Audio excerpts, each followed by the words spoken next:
Officials at the Thunder Bay Regional Health Sciences Centre held a press conference on March 13th to update the community and media on what's happening with COVID-19 as the hospital has moved into its pandemic plan.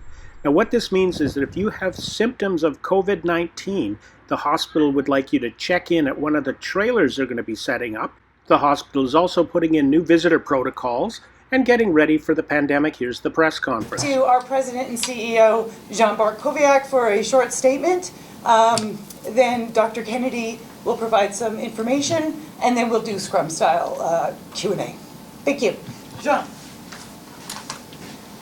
Thank you, Tracy. And most of all, thank you, our media partners, for attending this brief session this afternoon. You know, as well as me, how important information is, especially in periods of, let's call it a little crisis, sort of. So we're here today to brief our public about what the hospital is planning to manage the COVID-19 pandemic. And to manage this situation, we have instituted our hospital incident management system, and I'm glad to and very appreciative to be able to count on very strong leaders that support that initiative. And leading the charge, no other than Dr. Stewart Kennedy, who's a well-known leader of our organization. He will give you the highlights of our plans. Stu.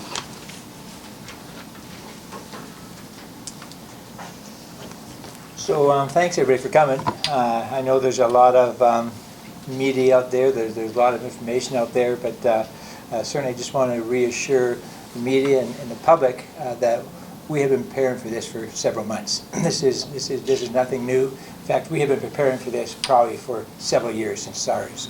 We are well positioned to follow proper infectious disease protocol as outlined by the Department of Health. And we're in great conversation with our public health partners, with St. Joe's, with the LHIN, and with our regional hospitals. So this is just not Thunder Regional Hospital. This is proactive, and we may get criticized for actually overreacting, but in an event like this, you can never overreact. You have to do things responsible for the staff and responsible for the patients of this city. So that's what some of the announcements are that you have in your memos. And certainly I want to just go through what we're doing. So we have established an incident management team. This incident management team that we put together for certain critical events, and this is a critical event. But we hope to actually minimize the critical events by putting this team in and putting these restrictions in on an earlier date, so we're not playing catch-up like other organizations and other countries.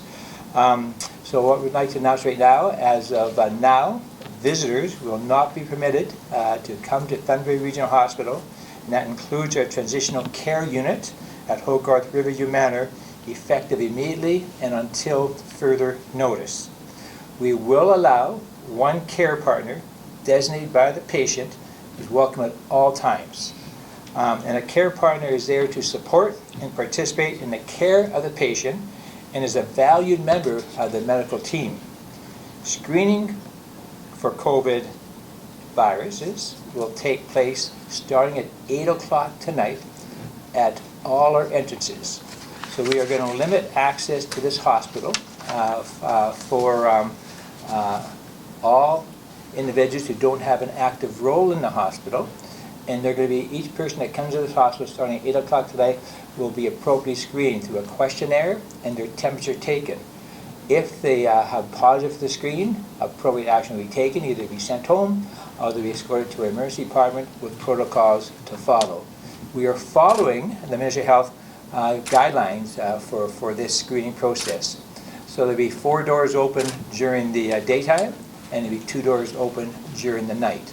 We want to encourage that medical care, the medical system must continue. We must continue to take care of our sick, which we will do, so we're still open for business. We're not canceling surgeries. We're not canceling outpatient visits at this point in time.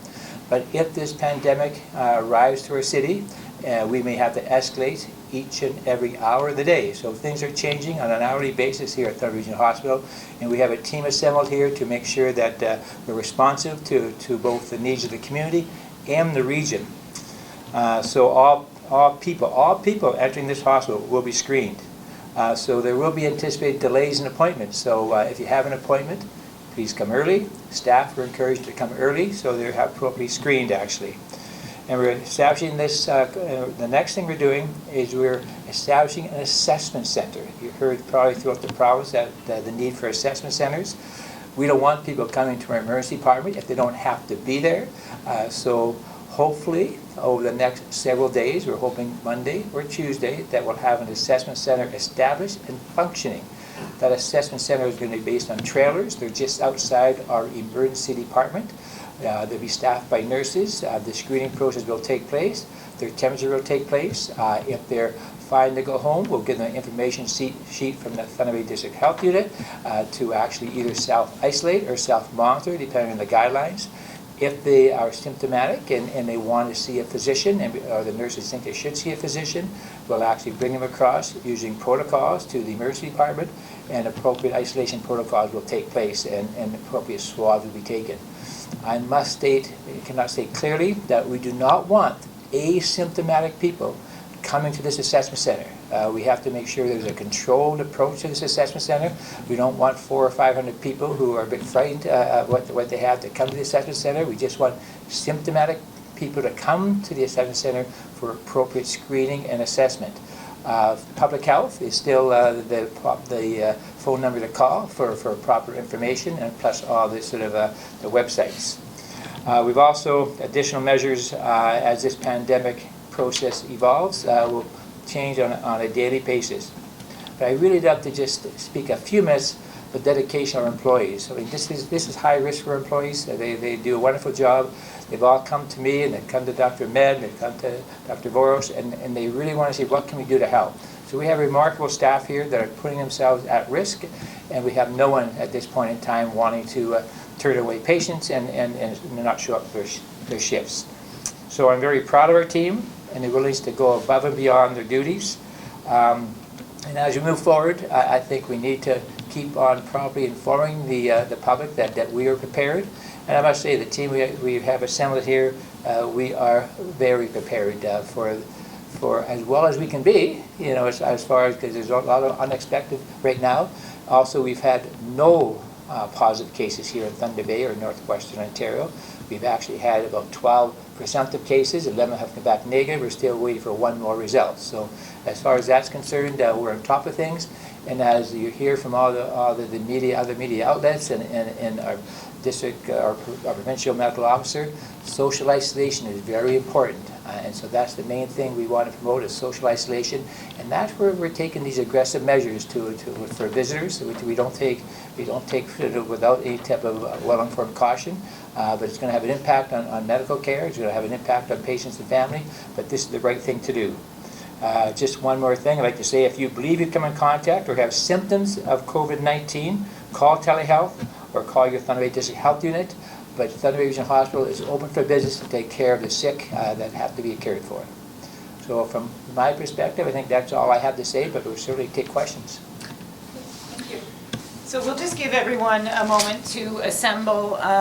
Dr. Kennedy, probably best that you stay here, and we'll get members of the incident management team Peter's just sort of standing Amanda, with Stu, ready to respond if need be. Peter, Anne-Marie, John, don't hide behind there.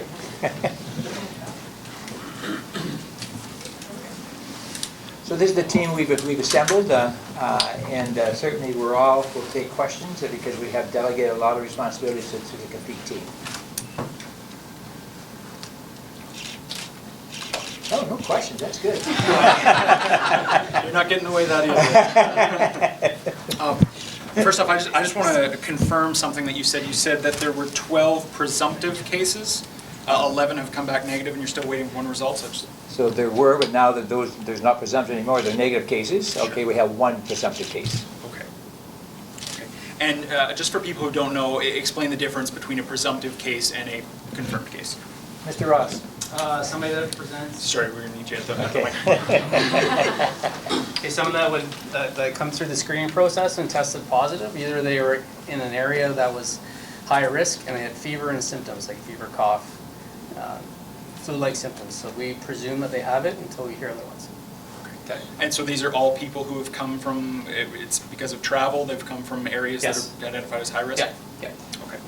And just as also add on, it's taking us right now about 48 to 72 hours to get these swabs back. So they're presumptive until we get the swab back that's sent to Winnipeg in a standardized approach. Did these cases, have they come in kind of all at one time, or have they been staggered throughout the past few days? They've been staggered over the past week. Okay. Can you speak to what led the hospital to take this step now? Was there a particular piece of information or direction from any organization? So we've been following the public health sort of criteria over the past several weeks. And we've also learned from our SARS, we've learned from our H1N1, we've learned from Ebola, and what they really have said very initially from our sort of post-mortem of SARS, take control, you know the environment, you know the patients, you know your community. Sometimes you can't wait for directives to come from the Ministry of Health. In all their defense, they have a big bureaucracy. We have a smaller bureaucracy, so we're taking those steps in sort of to promote the health of staff and patients. I might add that this is not something that you can do overnight. We've been planning this for several days now. So just the installation, where do we locate it, then procuring what's needed, then staffing it, preparing protocols. So this takes time, and I can't wait for the first case to show up at my door, and then I start sorting patients. So that's basically what prompted us to move at this time. People are buying toilet paper in record amounts and cleaning the stores out of hand sanitizer. Are they taking the right approach, or is that just getting a little bit off the wall on you? Yeah, that's a great question for public health, in the sense that we're here to talk about what restrictions we're putting in place. Public health, I'd rather defer that to public health for that, because that's community-wide, actually. So I don't want to criticize what they're doing, but you get better answers from public health. Unless one of my team wants to go ahead. No. That's public health, right? Well, here at the hospital, in terms of the equipment and supplies you need, do you have enough ventilators? So that's a great question, and Dr. Ahmed. So we do have ventilators in what's called the pandemic supply. So from SARS and from the influenza in 2009, we were prepared for what's called a pandemic. So we have pandemic ventilators that are available. What's going to come down to is the health human resources.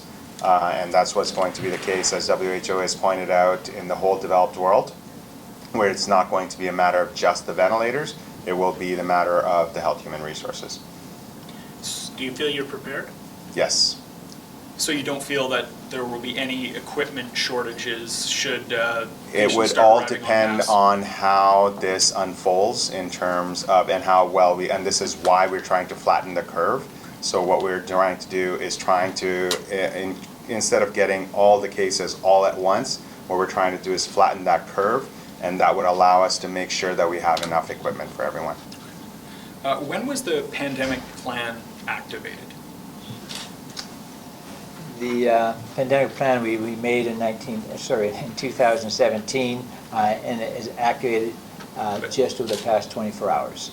And remember, the pandemic plan, it's a staged approach. Okay, so this is stage one. We have other stages to go through, actually. So this is stage one of the pandemic plan.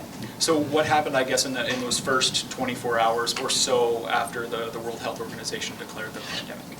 Peter, of course. Sure.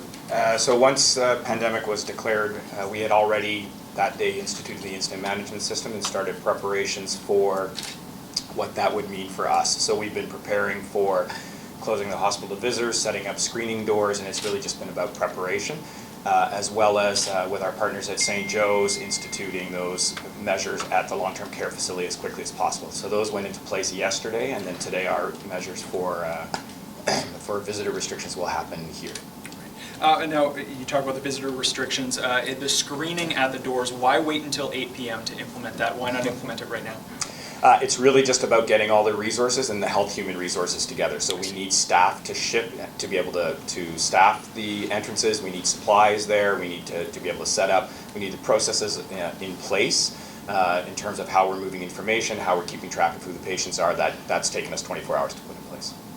Are you getting the support and the information and the supplies coming from the Ministry of Health and from Ontario on senior levels of government? I mean, the short answer is yes. I mean, we're working with the ministry. They're supplying all hospitals. We're keeping up our supplies as much as we can, and believe we have what we need at this time. Does the hospital have enough test kits? I'll turn that over to Dr. Ahmed. In short, yes, we have enough test kits right now for what we anticipate to be the number of suspected cases. So these would be the cases, as Dr. Kennedy mentioned, that would screen positive. So we have enough tests for those at the moment. How many would that be? So right now we have about 900 kits that would be available. Is the limit, Sorry, in the 90 kits, we also have assurance from public health. We get more kits as required, actually, but that's why we're not screening asymptomatic patients. I can't actually make that enough. For people who've been in contact with the mining convention, we're not screening asymptomatic people. That we have to preserve both our sort of equipment as well as our swabs. so just to clarify, I mean, it sounds like the decision of who to test is being partly driven by a limited supply of tests. Is that fair to say, or no? No. This is being by medical evidence, medical guidelines. Fever, cough, that's the main thing that we have, and travel history. But travel history has been changing every minute. So right now, anywhere travel outside of Canada is sort of a travel one we have to be considered. But it's fever and cough, okay, and then it's the clinical sort of assessment by the nurses, okay, and also the clinical assessment by the physicians. So what is the process for people who do start to experience some symptoms? Is it still, don't come to the hospital, call the health unit and you will get direction, or? Yeah, so we're communicating with the health unit, and what we want them to do is phone the Thunder Bay Health Unit or telehealth. We're just getting that communication out. Then they will direct it to the appropriate place, either tell you to go ahead and self-monitor at home, or self-isolate at home, or come to the assessment center. And once you're at the assessment center, we'll make the determination if you have positive screen to do the swabs, and then the health unit can follow up. But if the patient is deemed to need to see a physician, or if the patient wants to see a physician, then we'll actually go across to the emergency department and see the physician and do a medical assessment. And the assessment center is the trailer that's set up outside, trailer or trailers? Yeah, it's trailers, and again, this is interim, okay? We if this here things proceed and escalate, and a good part of the sort of population is going to be infected, we'll have to reconsider and probably expand our assessment centers. What kind of next steps do you anticipate in this plan if we do start seeing more cases, and where are the thresholds that you kind of look at, if you're able to speak to that at this point, in terms of implementing those? Pandemic? Sure. Yeah. So probably will stay status quo once we have everything up and running, the screening and the assessment center, unless Thunder Bay gets a positive case. If Thunder Bay gets a positive case, we'll move forward in the pandemic, which really restricts the hospital more in terms of contractors, outside agencies coming in, those pieces. So we haven't restricted that yet. That's really the next step in kind of the pandemic plan. For northern communities, First Nations, AZA has shut their band office this week because they had people in contact with someone. They were all in contact with someone who'd been at the PDAC convention. Sudbury is saying that person was not contagious at that point.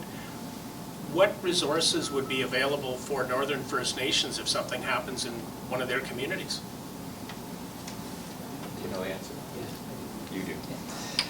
Again, the message is still the same. contact Thunder Bay or their district health unit that access. They even the professional staff that will give you the direction that's required because they know what's happening. It'll be either self-monitoring, self-isolation, depending on how close their contact was, so they don't know. Also depending on the fever and cough and their symptoms actually. So, and there's information out there on the websites, but I know a lot of First Nations don't have those websites. But contact the health unit. That's still either the one in Kenora or the one here in Thunder Bay. So when you say that there are the resources and the testing kits and that there is enough to meet the demand, I'm assuming, I'm hoping that that takes into account those who may have to come in from Northern Reserves? Absolutely. We will not be short of test kits if we use them appropriately, and we've got assurances by the Ministry of Health that if we need more, and from the Bay Health Unit, that we'll have access to test kits. Can you define appropriately? Oh, so again, the screening. So they meet the screen. If they come in and they're screened with a positive history, fever, cough, travel history outside of Canada. If they're symptomatic, they will be screened. If they're asymptomatic, they were given sort of other information. Thanks. What if there's fever and cough but no travel history? That'll be depending on the sort of assessment of the clinician at the time, actually, to take everything into consideration. Just looking at other capacity questions, I mean, if this were to get worse, I'm curious about the intensive care beds that are available here and whether there will be more as part of the assessment center or if it's more just a screening center. So I think as things escalate, and hopefully not, because that's why we're taking these preventive measures right now, but as they escalate, we'll look at having to potentially cancel surgery. There's a lot of beds in ICU are coming from post-op surgery, cancer outpatients. So we'll go by priority. Okay, so from our perspective, we have some excess capacity for ventilators, as Dr. Ahmed has said.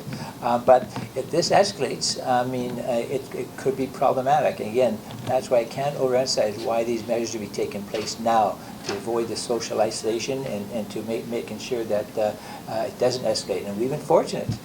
No cases here yet. We do expect some cases, but as long as we can minimize the cases, I think we're in good shape. The mayor said today that our geography, our relative isolation helps us in this case. Is that true? I would never go against Mr. Morrow. In your opinion? Yes, I think that's true. I think we do have a lot. Thunder Bay travels internationally a lot, okay, but certainly the exposure through international airports is not as much as Toronto residents. So I think that's it is true. But regardless of what we do, I mean, I think we're still at risk. So. The assessment center, is it for just people who think they might have the virus, or is that for every patient that's meant to go to emergency? Like a cut or a No. This assessment is just if you're suspicious of COVID-19. So that's the only. Yeah, we still want to deliver the care with heart attacks, with cuts and bruises to go to the emergency. And we're right across the street. So if somebody's confused, we just send them across the street. Can you just define out, it started being called as novel coronavirus, now COVID-19.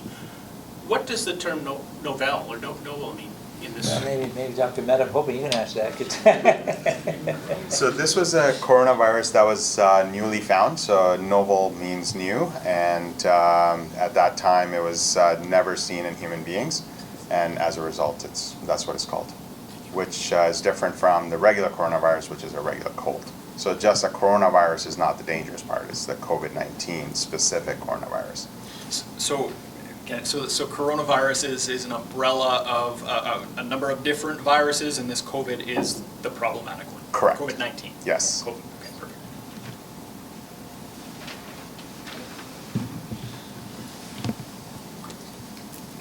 Well, thank you everyone for attending. Certainly hope you had your questions answered. If there's any follow-up, you can always feel free to contact me.